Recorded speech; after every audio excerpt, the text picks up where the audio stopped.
Hi everyone. I asked on the group if there's anything you'd like to see like a demo of, and Hannah was asking about gesso or gesso, however you want to call it. So I'm just going to do a quick demo. First of all, I'm just going to do in this first video just tell you about this gesso, however you want to call it. Basically think of it as a primer. It's going to be your friend here with lots of projects. So whereas you might before think I can't use, say, ink on plastic, it's going to run off, this is what gesso is for. Now there's many types available. It really depends how you want to use it, I suppose. So if you're just using it on paper as a primer, there's loads of cheap options. For instance, this one is a big tub from the works, is £5 for 500 mils. And then if you wanted to create more of a texture, you can get, I'm used this Prima one, which is a heavy gesso, so it's great for getting that texture with it because it's nice and thick. Let me just open them up and show you the difference. Oh, she says this is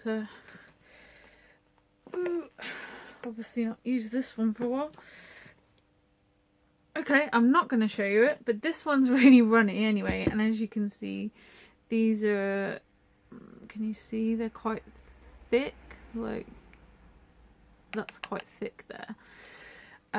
So yeah, it really depends what you want to use it for. So a lot of people say, you know, what's the difference between acrylic and gesso? So this is the difference. You can get them in much bigger tubs. They're going to be a lot cheaper. So you're going to use a lot less because gesso sits on the surface of your paper, whereas acrylic soaks in, so you're going to use a lot more of it and it's going to cost you a lot of money. Plus also when acrylic dries, it's going to dry with a shiny sort of surface, whereas gesso, you can see here, it dries because of what it's made with a chalky texture, so it's nice and smooth. So it dries permanent and matte, so remember when you're using tools such as your stencils to wipe them off before it dries, or it's going to damage them. It slightly resists non-permanent products such as ink. Again, the heavier gesso has good texture. So you can use this with texture tools such as, you can stipple with brushes, you could use through a stencil. There's lots of texture tools out there, plastic, so you can scrape through and it's going to leave that line when it dries. As I said, it's a primer, its main purpose I suppose originally, so you can prep any surface. So say wood, if you're going to use wood, I would recommend just perhaps giving it a sand first, then your gesso. Metals, plastics, resins, papers, all sorts, so that's going to then allow you to apply your colour on the top with, say, inks, mica powders like these, you're going to get that, ink sprays, paints. You can also mix with the white gesso, you can mix your acrylics and other colouring into them to create a coloured gesso, so when you use it for your stencil you're going to have that coloured effect.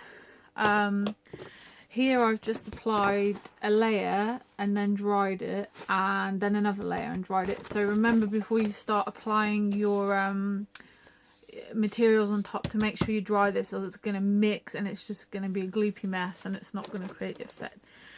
So it's a primer. So now I can scribble on with pen, you can see here, quite easily. I could go in, grab a paintbrush, I can go in with paint, so oops, there goes my paint lid, I'll find that later. So however you want, so paint's gonna work well. You can go in with, say, watercolour pencils, and that shows up really well. I should use a darker colour, can you see there? That's quite easily going on. And then if I show you on the paper with the same materials, you can see the difference.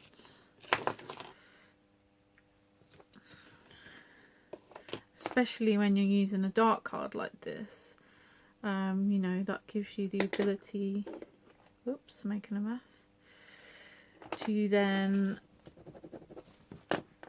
add this extra. So you can barely see that on the black look, whereas on the white, lovely, shows quite easily. Ink stains.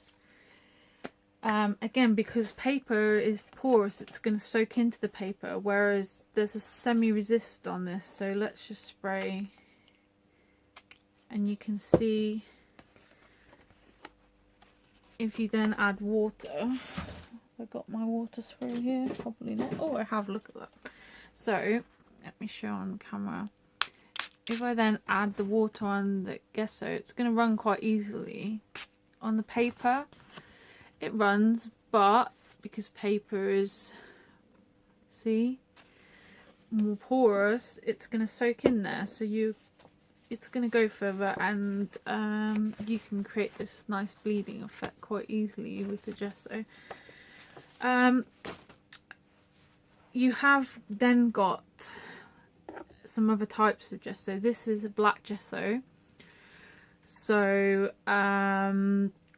say if you've got your more shimmery kind of products, like your micas, for example, that's gonna show that real glimmer up really nicely, in the contrast to, say, on the white, it's going to come up with a nice shimmer but not the full colour.